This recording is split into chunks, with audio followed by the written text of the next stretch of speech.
따뜻한 약자와의 동행 간담회 그리고 오늘 오세훈 후보님의 공약 발표까지 이어서 진행하도록 하겠습니다. 안녕하십니까. 오늘 가장 약한 곳이 가장 따뜻한 곳이 되도록 약자와의 동행 간담회와 공약 발표 사회를 맡은 캠프 대변인 김병원입니다. 먼저 오늘 이 자리는 공약을 소개하는 자리에 앞서서 지난 서울시의 정책이 실제 시민의 삶 속에서 어떤 의미였고 또 어떻게 우리 시민들의 힘이 됐는지를 듣는 자리로 먼저 마련했습니다. 오늘 그런 의미를 가진 시민분들을 특별히 모셨는데요.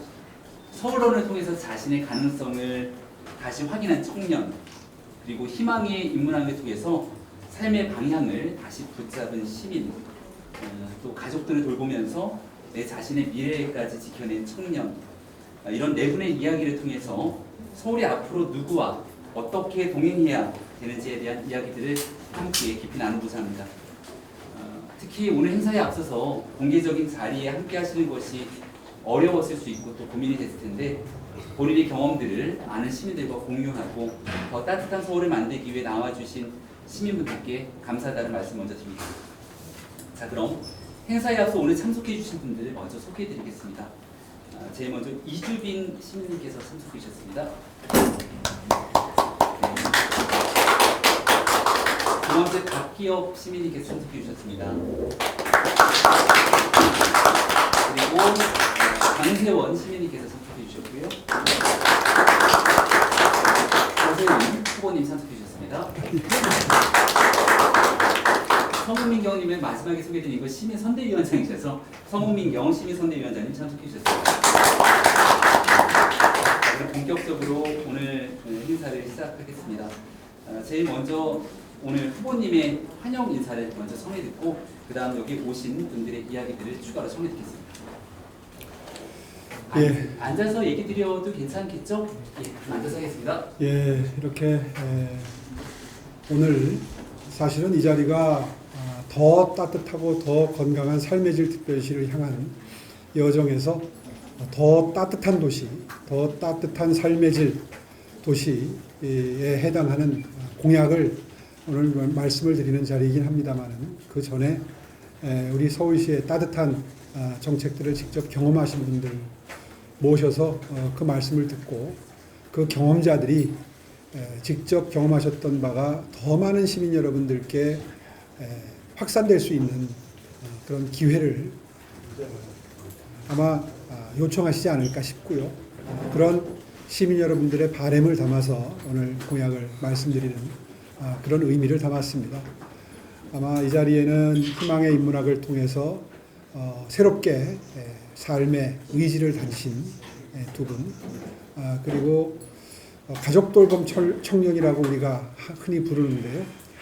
정말 힘든 그런 가정 환경 속에서도 편찮으신 아버님 모시면서 또 스스로의 꿈을 키워간 이주빈 씨, 그리고 서문민경 양 같은 경우에는 아마 이렇게 이름을 내놓고 스스로 서울런의 수혜 덕분에 새롭게 생의 의욕을 불태우게 되는 어떤 인생의 사다리를 오르는 그런 정말 자랑스러운 경험을 시민 여러분께 공유해 주심으로써 보다 많은 청년들에게 꿈과 희망을 불어넣어 줄 수 있는 그런 정말 좋은 사례라고 저는 생각을 합니다.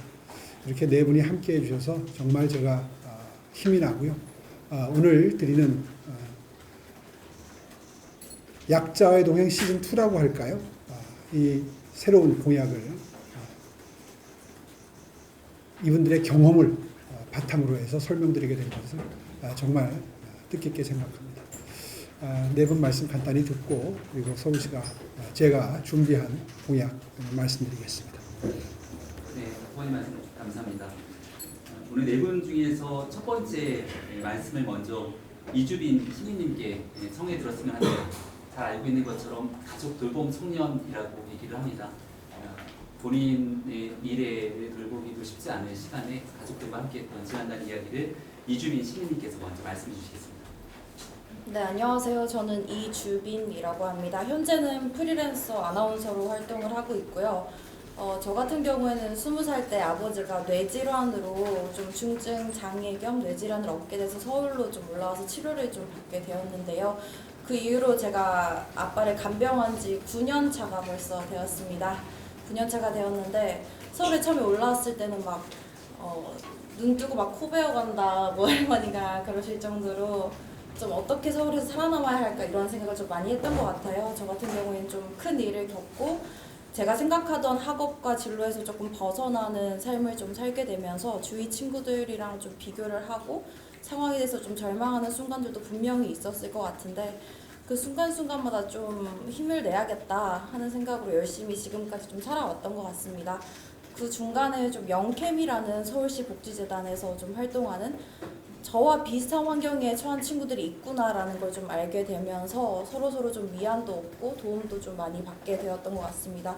그 외에도 제가 가족 돌봄을 좀 9년째 좀 하고 있다 보니까 밤샘도 좀 일상이고 막 아빠 기저귀도 갈고 이것저것 체위 변경도 하고 해서 잠잘 시간이 일과 병행함으로써 좀 많이 부족한데 제 스스로한테 돈을 쓰는 경험은 좀 많이 부족했던 것 같아요. 그래서 아빠 병원비가 항상 우선이었고 그러다 보니까 그런데 서울시 복지재단이랑 서울시 덕분에 제가 건강검진 지원도 좀 받게 되어서 제 생애 최초로 건강검진을 또 해봤어요. 그래서 좀 어떤 점이 좀 안 좋은 데가 좀 있구나, 좀 개선을 해야겠다 이런 것도 좀 알게 되면서 그것 이외에도 약간 대신 빨래를 해주는 서비스 같은 것도 좀 받아보면서 좀 큰 도움이 저 같은 경우에는 서울시 덕분에 될 수 있었던 것 같습니다. 고맙습니다. 다음은 오랜 해외 생활을 했고 또 어려움에 처했을 때 희망의 인문학으로 새로운 희망을 되찾았다고 얘기해 주시는 박기업 시민님의 이야기를 듣도록 하겠습니다. 안녕하세요. 저는 나이가 지금 64세인 박기업이라고 합니다. 한국에서 외국으로 떠날 때는 죽고 싶다는 마음으로 외국을 떠났습니다. 굉장히 외로운 시기를 보내다 보니까 중국이라는 타 지역에서 삶을 다시 살아보려고 노력했지만 너무 힘든 노숙 생활도 많이 하고 어려운 생활을 굉장히 많이 했습니다. 그 기간이 거의 한 13년 동안 있었어요. 그러다가 마지막에 몸이 망가지고 하다 보니까 죽을 수 있는 과정에서 어쩌다 보니까 한국에 들어오게 되었습니다. 그리고 여기 와서 노숙을 하는 과정에서 서울역에 있는 다식세기 종합지원센터라는 곳을 만나게 되었고 거기에서 희망의 인문학이라는 시장님의 정책 과정 중에 하나인 그걸 접하게 되었습니다. 그래서 작년 1년 동안 그 희망의 인문학을 하면서 저에게는 다시 인생을 살아갈 수 있는 어떤 터닝 포인트가 되었던 것 같아요. 너무 수업 시간이 너무 재미있었고 동숭화 학당을 느끼게 하는 그런 교육 과정이었습니다. 교수님들의 어떤 배려하에 저희들은 거의 1년을 그 2시간, 3시간밖에 아니었지만은 제 인생의 성찰을 할 수 있는, 뒤돌아볼 수 있는 기회이기도 했고, 그러므로 인해 가지고 희망의 인문학을 통해서 새 삶을 살 수 있는 목표를 정하게 되었고, 그리고 지금도 시장님의 어떤 그런 정책 때문에 다식세기에서 공공근로를 하고 있습니다. 그래서 저는 앞으로 저도 어떤 남에게 도움이 될 수 있는 일을 할 수가 있다면 남은 기간 동안만이라도 최선을 다해서 봉사하는 그런 일을 하고 싶습니다. 고맙습니다. 다음은 서울시의 대표적인 교육 복지 프로그램입니다. 서울런을 통해서 새로운 삶의 희망을 또 개척하고 있는 서모민경 시민선대위원장님의 얘기를 들어보겠습니다. 네, 안녕하세요. 저는 서울론을 통해 새 삶을 살게 된 서문민경이라고 합니다. 저는 우울증 환자로서 그리고 장애인의 가족으로서 취약계층의 삶을 좀 살았었는데 그럼에도 좀 포기하지 않고 계속 이제 그런 장벽들을 깨고자 먼저 학원에 전화를 해서 기초생활수급자인데 할인 혜택을 받을 수 없겠느냐, 기초생활수급자인데 좀 감면 받을 수 있는 부분이 있냐 좀 많이 물으면서 다녔던 시절이 되게 많이 생각이 납니다. 근데 이제 대부분 돌아오는 답변은 좀 냉랭하게 그런 건 없다. 이래서 좀 많이 그때 마음적으로도 무너지고, 아, 내가 가난한 건 죄가 아닌데 왜 이렇게 나는 죄인처럼 살고 있지? 약간 이런 생각이 들 때쯤에 만나게 된 게 취약계층의 교육격차 해소를 위한 플랫폼인 서울런이었습니다. 그래서 정말 공부로서도 많은 도움을 받았지만 실제로 제 마음에 뭔가 짐을 좀 많이 서울런이 덜어주었고, 그래서 이런 정책들이 좀 앞으로도 계속해서 무궁무진한 발전을 이루었으면 좋겠고, 저같이 좀 많이 어둠 속에 숨어있는 사람들이 이런 정책을 통해서 또 밝은 빛을 보게 되는 그런 사회가, 그런 서울이 되었으면 좋겠습니다. 네, 고맙습니다. 마지막은 삶의 어려운 순간들을 극복하고 희망의 문학으로 새로운 미래를 찾게 된 강세원 시민님의 말씀을 네. 들어보겠습니다. 안녕하세요. 저는 강세원이라고 합니다. 제가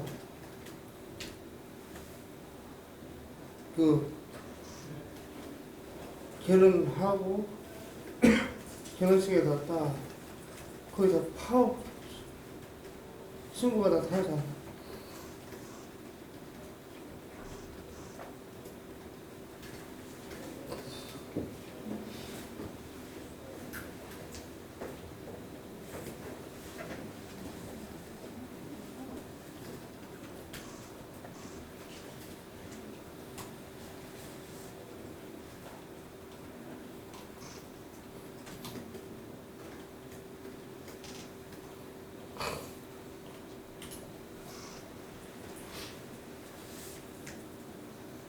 죄송합니다. 조금 진정할 수 있도록 시간이 조금 필요할 것 같습니다. 마음을 조금 더 편안하게 하셨으면 좋겠고요. 조금 준비가 되면 다시 또 말씀할 수 있도록 저희가 그렇게 얘기를 하겠습니다. 오늘 사실 이 자리에는 참석하지 않으셨지만 디딤돌 소득 사업으로 인해서 또 새로운 희망을 얻게 된 시민분이 계십니다. 얼마 전에 저도 한번 만나 뵙고 굉장히 가슴 휴지 좀 있으면 이야기를 휴지 좀 들어본 적이 있어요. 우리 홍민기님의 영상을 먼저 좀 보고 그리고 난 다음에 이야기를 조금 전해드리면 어떨까 합니다. 지금 영상이 하나 준비되어 있는데요. 얼마 전에 같이 일하고 있는 맥도날드 가게에 가서 오세훈 후보님과 함께 대답을 나눴던 홍민기님의 사연을 영상을 통해서 먼저 좀 들어보도록 하겠습니다.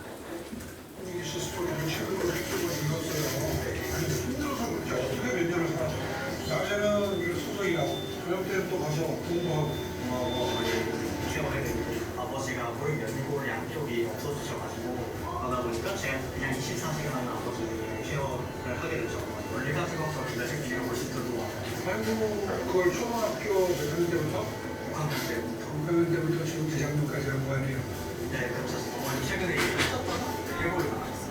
일이 끌어들니까 숫자가 썼어가지고 대출이 안 된 것도 없었어요. 은행에서 되게 문자박자를 많이 나왔어요. 제가 멀쩡히 근로를 하고 있는데도 은행 상담 받으러 하면 숫자는 안 돼요. 나가세요. 임대소득 설명된 게 몇 년이었죠? 재작년 24년. 어떻게 알았어요? 여기 있는 거. 아버지 병원 해외를 왔다 갔다 할 때 어머니 TV에서 뉴스에 봤다. 은행 한번 있으니까 신청해봐라. 중국공항을 보내서 선대위로 또 맡겨서 수련품이 진짜 오늘 보이고 재밌는 그렇게 관심이 없는데 우리 끝내고 한참 피곤하고 빨리 집에 쉬고 싶을 텐데 이렇게 시간 내줘서 고마워요. 아니요, 시장님 직접 있으시면 몰랐어요.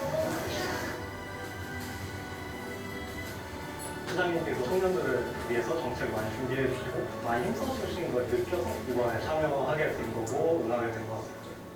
우리 홍민기 씨 스토리를 책으로 쓰고 읽었어요. 네, 얼마 전에 한 1시간 정도 넘는 시간을 같이 대담을 나눴는데 그 중에 요약된 영상을 같이 봤습니다. 좀 준비가 됐으면 우리 강세원님의 이야기를 좀 더 성에 들어보겠습니다. 제가 결혼식 가지고 신부가 그 결혼장에 나타나지 않았어요.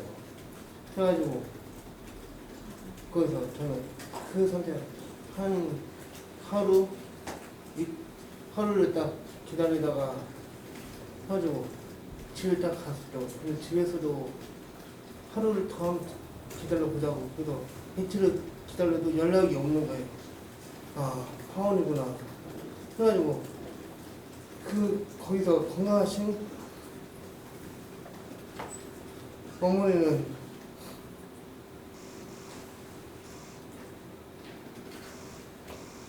그 충격으로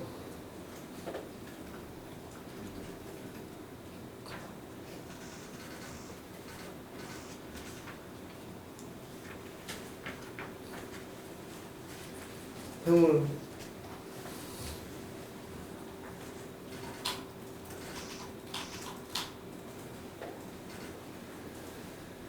힘드시면 네. 안 하셔도 괜찮을 것 같아요. 저희가 같이 공유하고 고맙습니다. 있는 이야기들을 나중에 간접적으로 좀 더 전해드리겠습니다. 어려웠던 시기를 겪으셨고 그럼에도 불구하고 우리 사회에 또 새로운 희망을 갖기 위해서 희망의 인문학을 통한 미래를 찾게 됐는데 이런 이야기들을 그래도 시민들한테 더 많이 알려주고 싶어서 용기 내고 자리에 함께 해주심에 진심으로 감사드립니다. 지금 네 분 그리고 영상을 통한 홍민기 씨의 사연들까지 같이 좀 들어봤는데요. 지난 서울시정의 약자와의 동행 정책을 통해서 더 많은 시민들에게 많은 도움을 드리는 일들이 있었고 앞으로는 더 큰 과정들이 있을 겁니다. 후보님 얘기 좀 듣고 난 다음에 한번 같이 마음 드릴 수 있는 얘기를 조금 더 들려주시면 좋겠습니다. 공약 발표는 공약 발표는 그 뒤에 하겠습니다. 네. 예, 정말 어려운 참석을 해주신 시민 여러분들께 정말 진심으로 고개 숙여서 감사드립니다. 사실 본인이 겪으셨던 아픈 사연을 이렇게 공개적인 자리에서 시민 여러분들과 공유하는 것은 결코 쉬운 일은 아닙니다. 그런데 이렇게 용기를 내주신 건 경험하셨던 서울시의 이른바 이 약자와의 동행 정책들이 보다 많은 시민 여러분들께 전달이 되고 많은 분들이 이런 정책들의 경험자가 되셔서 서울시가 좀 더 따뜻한 도시 그렇게 해서 계층 이동 사다리가 복원이 되고 그리고 함께 포용 성장할 수 있는 그런 양극화가 해소되는 바람직한 도시가 되기를 염원하시는 그런 마음이 아마 바탕에 자리하고 있으시기 때문에 이렇게 어려운 경험을 공유해 주시는 거라고 생각합니다. 정말 감사드리고요. 서울시의 재원은 아시다시피 한정이 되어 있습니다. 그래서 이렇게 어려운 형편에 계시는 분들이 정말 많은 혜택을 받으셨으면 정말 좋겠지만 모든 분들께 이런 정책의 수혜자가 될 수 있도록 해드리는 것은 한계가 있긴 합니다. 그러나 첫술에 배부르지 않습니다. 어려운 재정 형편 속에서도 일부라도 그런 정책의 수혜자가 될 수 있도록 시작을 하게 된다면 서울시가 자부심을 가지고 있는 약자 동행 지수라는 게 이미 설정이 돼 있어서요. 약자 동행 지수가 각 부문별로 정책별로 그 수치가 떨어지지 않도록 관리하는 관리 시스템이 시스템적으로 디자인이 되어 있습니다. 그렇게 해서 매해 조금씩이라도 이 정책을 경험하시는 정책의 수혜를 받는 분들이 늘어날 수 있도록 노력해야겠다는 게 더 따뜻한 삶의 질 특별시의 목표가 되겠습니다. 잠시 후에 설명을 드리겠지만 예를 들면 우리 서문민경님이 경험한 서울런 같은 경우에는 지금 현재는 중위소득 60% 이하의 가정의 학생들에게 이 정책이 전달이 됩니다. 그런데 이제 목표하기로는 전체 소득계층의 70% 밑에 서울 시민들께 이 서울런에 정말 의미 있는 이런 경험이 공유될 수 있도록 목표를 설정을 했습니다. 또 희망의 인문학 같은 경우에는 정말 극단적 선택 직전까지 가셨던 분들이 많이 계실 정도로 정말 어려운 몸과 마음이 다 무너져 내리는 그런 경험을 하셨던 분들이 희망의 인문학에 참여를 하셔서 새롭게 생의 의미를 발견하고 그리고 재기의 어떤 열정을 불태우실 수 있는 바탕이 마련되고 있습니다. 그 덕분에 서울 시내의 노숙인 숫자가 지난 5년 동안 한 30% 줄어들었다는 게 저희들 통계인데요. 이것은 비단 저희 서울시가 갖고 있는 통계가 아니라 며칠 전에 방문했던 영등포의 광야교회, 여기가 이제 노숙인 돌봄시설입니다. 운영 책임자께서 요즘에 확실히 숫자가 줄어들었고 그 숫자는 한 30% 정도 되는 것 같다. 그리고 그 이유를 여쭤보니까 희망의 인문학이라고 하는 서울시의 정책을 접함으로써 생긴 마음의 변화, 이런 것들이 꾸준히 전달되면서 이 노숙인 숫자가 줄어드는 데 기여했다. 이런 평가를 해주신 걸 들은 적이 있는데요. 저희 서울시는 이러한 정책들을 꾸준히 펼쳐나가서 서울시의 노숙인 숫자를 한 20% 더 줄여서 한 50%까지 줄이는 것을 다음 4년에 목표로 삼겠습니다. 또 오늘 이 자리에는 아까 저 청년도 가족돌봄 청년이고요. 그리고 우리 이주빈님도 가족돌봄 청년인데 파악되기로는 한 1000가구 정도의 가족돌봄 가정이 있습니다. 아까 저 홍민기 씨처럼 초등학교 때부터 부모님을 간병하고 그런 어려운 환경 속에서도 공부를 병행하면서 저렇게 아르바이트도 병행하면서 꿈과 희망을 키워가는 그런 가정들이 참으로 많습니다. 이런 분들에게 디딤돌 소득의 혜택을 드림으로써 다시 한번 경제적으로 조금은 여유 있는 상태에서 가족도 돌보고 그리고 미래도 설계할 수 있도록 하는 정책적 접근을 준비를 했습니다. 그런 서울시의 더 따뜻한 삶의 질 특별시를 향한 여정에 꼭 필요한 공약을 잠시 후에 말씀드리도록 하겠습니다. 고맙습니다. 그러면 조금 더 이제 공약 발표를 해야 되니까요. 오늘 여기 참여해 주신 더 따뜻한 약자와의 동행 간담회는 이 정도로 마무리를 짓고 인사드리고 난 뒤에 당뒤를 좀 정리하고 공약 발표로 이어가도록 하겠습니다. 다시 한번 용기 내고 또 직접 경험한 정책들이 더 많은 서울 시민들에게 더 큰 정책으로 나가설 수 있도록 합의해 주신 많은 분들께 감사드립니다. 고맙습니다.